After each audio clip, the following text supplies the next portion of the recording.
आज की जो कोआन है ये सोयेन शाकू के बारे में है। अगर आप सोयेन शाकू के बारे में नहीं जानते तो मैं आपको बताता हूँ आज कि सोयेन शाकू वो पहले इंसान थे जो यूनाइटेड स्टेट्स ऑफ अमेरिका में ज़ेन बुद्धिज़्म को लेकर गए थे। इससे पहले ज़ेन बुद्धिज़्म चाइना, जापान या इवन इन्हीं देशों के आसपास था। ये वेस्ट में तो पहुंचा ही नहीं था। तो वेस्ट में जो सबसे पहले बुद्धिस्ट मॉन्क हुए जो ज़ेन टीचिंग्स को यूनाइटेड स्टेट्स ऑफ अमेरिका में लेकर गए वो सोएन शाकू थे। अब सोएन शाकू इनके बारे में कुछ बातें जानने लायक हैं। ये रोशी के पद पर थे, जैसे कि पहले भी मैं बता चुका हूँ। रोशी एक पद हुआ करता था, मठाधीश जिसे अगर हिंदी में कहें तो एक ज़ेन मास्टर थे, रोशी थे। ये कामाकूरा और केंचोजी ये दो टेम्पल हैं जिनके मठाधीश के रूप में इन्होंने एक लंबा समय बिताया। तो आज की जो कहानी है इन्हीं के बारे में है और इनके गुरु ईमा किता कोसेन जो कि इनके गुरु थे उनके बारे में। एक बार की बात है, सोइन शाकू अपने गार्डन में से निकल रहे थे। दोपहर का टाइम था। उन्होंने देखा कि कई सारे शिष्य उनके सो रहे हैं। वो अपने काम में लगे रहे। उन्होंने किसी को भी नहीं टोका।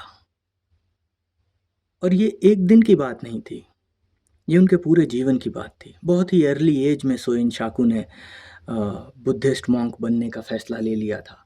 और इतने ज़्यादा इंटेलिजेंट थे ये कि 12 साल की उम्र में ही ये जो तेंदेई फिलोसफिकल स्पेकुलेशंस होती हैं जिसमें कि आत्मा क्या है, परमात्मा क्या है, लाइफ का ट्रूथ क्या है, समझ रहे हैं, इस प्रकार की जो बातें होती हैं उन बातों की स्पेकुलेशन इन्होंने 12 साल की उम्र में चालू कर दी थी, इतनी अर्ली एज में। लेकिन ये दोपहर में कभी नहीं सोया करते थे। उसका कारण सिर्फ इतना था। एक बार की बात है, ये अपनी पढ़ाई कर रहे थे जब करीबन ये 11-12 साल के थे। और पढ़ते पढ़ते पढ़ते ये डोरवे के सामने सो गए। जो दरवाज़ा खुलते ही जो रास्ता था इनके मठ में आने जाने का, ये वहीं पे सो गए। और उतनी ही देर में इनके जो गुरु थे इमा किता कोसेन वो उधर से निकल के आए। गुरु ने देखा कि शिष्य तो एकदम चित्त पड़ा हुआ है, हाथ पैर पूरे फैला के मस्त। अब इन्होंने गुरु के आने की आहट हुई तो ये हड़बड़ा के उठे, लेकिन तब तक बहुत देर हो चुकी थी। गुरु आ गए थे, उन्होंने देख भी लिया था। लेकिन ना उन्होंने डांटा, ना उन्होंने कभी कोई ऐसा रिएक्शन दिया कि तुम ये क्या कर रहे हो, सो रहे हो, ऐसा कुछ भी नहीं। इसके उलट इमाकिता उनसे कहने लगे कि I beg you pardon, I beg you pardon, मतलब अरे मुझे माफ़ करना, मुझे माफ़ करना। जैसे कि कोई बहुत ही महान ऐसा कोई गेस्ट सो रहा हो, कोई उनका मेहमान सो रहा हो और वो गलती से स्टेप ओवर कर गए, उनके ऊपर पैर रख रख दिया हो। तो ये बात सोयन को भीतर तक चुभ गई। वो दिन था और जब 61 साल की उम्र में उन्होंने अपना देह त्याग किया। सोयन शाकू पूरे जीवन भर कभी भी दोपहर में नहीं सोए। अध्ययन करते थे, टीचिंग्स को लिखते थे और पूरे विश्व में फैलाते थे।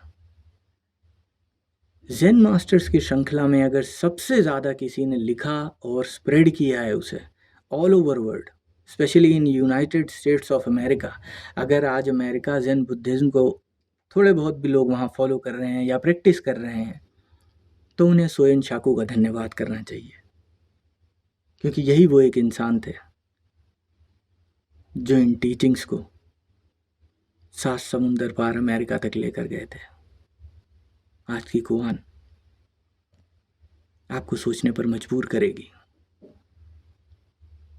कि क्या गुरु की कही हुई शिक्षा इतनी भीतर उतर सकती है। और अगर आपने ध्यान दिया हो तो ये शिक्षा डायरेक्ट नहीं थी। उनके गुरु ने उन्हें न डांटा न समझाया, लेकिन जब दोपहर में सोइन शाकू के शिष्य सोते रहे तो सोइन शाकू ने उनसे भी कुछ नहीं कहा। कभी कभी एक बात इतनी चुभ जाती है कि वो हमारा जीवन संवारने के काम आती है।